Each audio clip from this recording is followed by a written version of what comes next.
Steve Marsland, head teacher, Russell Scott Primary School, and well, it sounds like school life is back to normal almost. But although the kids are running around enjoying a bit of playtime, a bit of exercise, you're having to marshal them quite carefully, aren't you?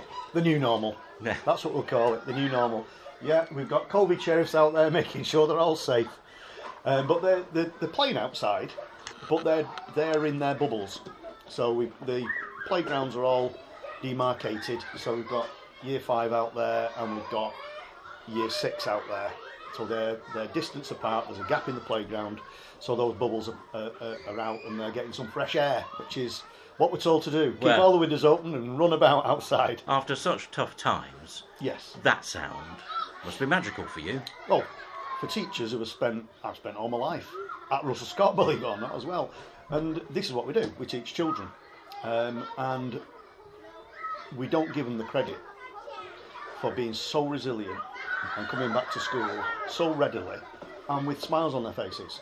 They really, really have. Our attendance is between 96 and 98%, which is phenomenal. You know, to say that we're in the middle of a worldwide pandemic, you know, the Denton Massive is going strong, and we're pulling them in from everywhere, and they're really enjoying their time in school. That's good. Now, after 6 months or more of lockdown, although the school stayed open, for children of key workers, yeah. It wasn't like school life as normal. What was the first day back like for you, your staff, and for the children? An apprehensive time. The guidance that we put out was extensive. Developed with the staff, developed with our own health and safety team at Tameside and public health. So we had to put the messages out that needed to be said about the social distancing, about the bubbles, about one way in and one way out. So we've got the one-way systems going on. We've got the school sanitizer units all around the building.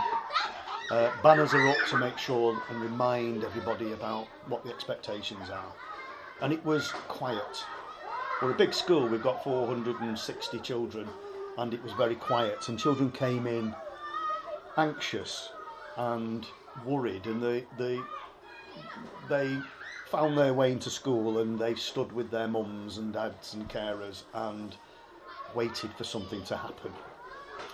And then when the doors flew open and they were invited into class day by day, they got back to normal, slowly but surely, because we've got children from 3 up to 11.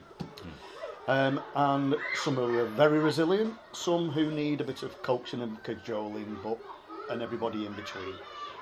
But you can hear them outside now. It's not back to normal, but it's as back to normal as we can make it. And they're having a good time in school, they're learning well, the teachers have got their processes all to a T and to a fine art. Dinner time's a bit of a problem, where we're having split shifts for lunch, and grab bags in classrooms, continual cleaning in the building where every child has been, so they're eating meals in there, so it's got to be like a new pin. So we've got teams of cleaners who are here all day now, and they're going around cleaning frequently touched surfaces, making sure that all the tables are sanitised before and after their lunch, if they're having lunch in their classrooms, and then back to it for the afternoon sessions. So, you know, it's the cost is high, but the cost would be higher if we didn't, in terms of people's health. So it's cost worth paying, and everybody's doing their bit in school, and the children are experts now at it. Good. Throughout lockdown, there must have been an enormous amount of work for you, all staff, caretaking teams, yes, all preparing the school for that first day back. The work involved has been phenomenal, and I think it's time to say a big thank you to Tameside, actually, the council themselves, because all their departments are pulled together from public health and safety and education, have played an absolute blinder in terms of putting that information out, and still are.